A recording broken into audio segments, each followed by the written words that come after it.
Okay.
Dito rin po nasa baba. Pinaklat ko po yan.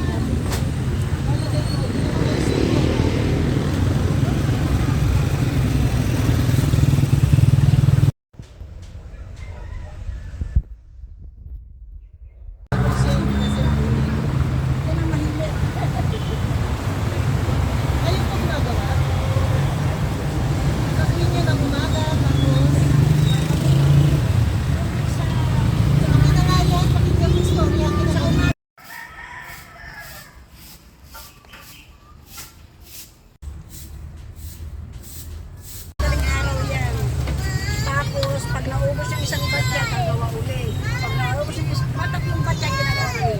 Yung kaya makakasara. Pag isang kaban ang ginagawa. Ilang kaban po ang isang araw? Na malagkit? Apat ang pes na ito. Paano po ang paano recipe? Hindi niyo sasabihin, pero paano niyo ginagawa? Asukal, buko, Gata? buko. Ano yung fresh na buko na na-shred? Tapos? Okay. Ano man ang nagawa na? Hindi man. Akala ko po, luto na siyang ilalagay dyan. Tapos, tsaka nyo lang iinit. Magkakaroon ng smoky flavor. Kami talaga, yung apat ang pes na buko, dito talaga dinuloko. I-open nyo nga ulit, di ko po siya na-focus.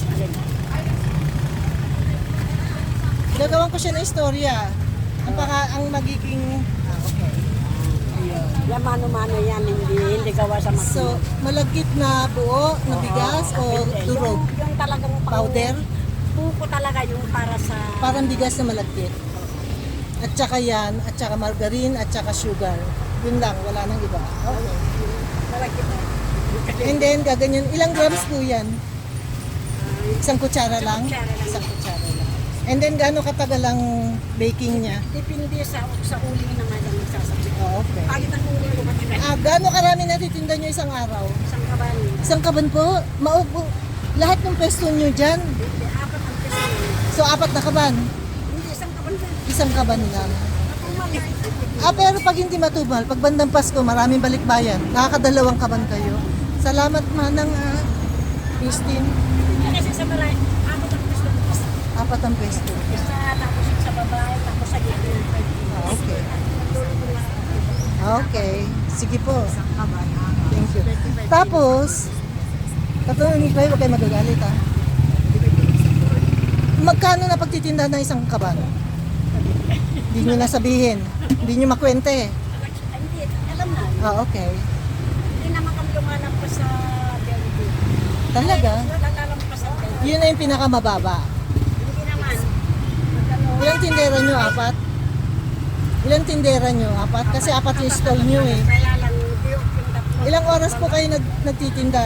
Ako sa madaling araw, alas 3, alas 4 hanggang pagdating nila. Pag dumating sila, uwi ako. Pag uwi nila ng alas 5:30, kami na naman ang hahanin mga. Doon na ako, mga anak ko na naman. So family business nyo talaga yan? 4 yung stall nyo? 20,000 a day, wow! Hindi ko naman tuloy. Ano lang yun, puhunan? Hindi, andun na rin yung ano. Kompleto na yun. Malaki din. Oo, a day, 4 kayo nagtatrabaho. Eh, ito pa, may isa pang tanong. Sa bahay kasi, Last na tanong po, magkano po upan nyo dito? ay wala man. Binili ko ano to. Stall nyo? Binili nyo na? So yung right ay nyo? Yung rights ang binili ko dito. Ah, okay. Pero ang gusto lang, 6,000 talaga. Okay. Siyempre nasa harapan.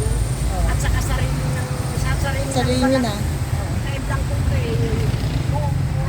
to. Kaya lang bininta na nila. Mahal. Okay. Kulang na 450,000 ito. Wow. Sa harapan. Yung binili ko rin, 150,000.